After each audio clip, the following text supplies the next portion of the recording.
নমস্কার দর্শক ও বন্ধুরা, welcome to my channel football update Bangla. Probably আজকের ভিডিও টপিকটি হতে চলেছে গতকালের আইএসএল ম্যাচ চেন্নাইন এফসি বনাম মোহামেডান এফসির ম্যাচটি ঘিরে। প্রথমার্ধে এবং দ্বিতীয়ার্ধে আমরা দেখেছি চেন্নাইন এফসি একের পর একাধিক অ্যাটাক করেছে। পরবর্তীতে আমরা মোহামেডান এফসিরও অনেক অ্যাটাক দেখি। তারা 20 মিনিটের পর থেকে ম্যাচটি ধরে, যদিও তাদের নিজের ছন্দে তারা খেলতে পারেনি। প্রবাবলি হয়তো তাদের স্ট্র্যাটেজি ছিল লং বল এবং কাউন্টার অ্যাটাকের উপর বেস করে খেলা, তো তারা সেটাই করে। কিন্তু খুশির খবর হলো আইএসএলের ডেবিউট সিজনের 3 নম্বর ম্যাচেই তারা চেন্নাইকে হারিয়েছে। মানে তারা চেন্নাইয়ের মাঠে গিয়ে তাদের প্রথম জয় স্থির করেছে।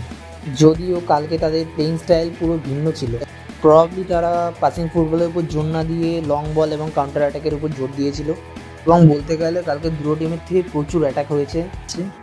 তো তাদের 3 পয়েন্টের পেছনে মূলত দুটি প্লেয়ারের বিশেষ ভূমিকা আছে। একটি হলো তাদের ডিফেন্সিভ হাফ কাশিম হাব এবং সেকেন্ড হলো গৌরব বোড়া সেকেন্ড হাফে একদম অন্তিম লগ্নে এটি গোল লাইন সেভ করে এবং তার ফলস্বরূপ তারা সেই ম্যাচটি জেতে। পরবর্তীতে মানজুকিকে নামানো হয় পরিবর্তন হিসাবে, কিন্তু তিনি একটি পেনাল্টি ভালো আর্ন করলেও সেটি পরবর্তীতে মিস করে বাইরে মারে।